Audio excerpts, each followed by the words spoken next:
ये खुशबू रानी और विजय भैया के साथ में देने जा रहे हैं। आप लोग को अगर अच्छा लगे ये वीडियो तो प्यारा प्यारा कमेंट करके जरूर बताइएगा, दूसरे पर शेयर कीजिएगा। आइए गीत को सुनाते हैं।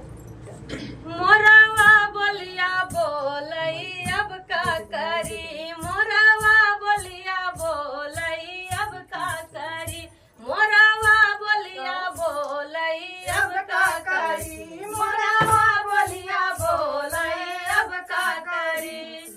जब मैं हो गई 12 बरस की, जब मैं हो गई 12 बरस की, बाबा कैले बिया हवा अब का करी, बाबा कैले बिया हवा अब का करी, बाबा कैले बिया हवा अब का करी। मोरावा बोलिया बोले अब का करी, मोरावा बोलिया बोले अब का करी।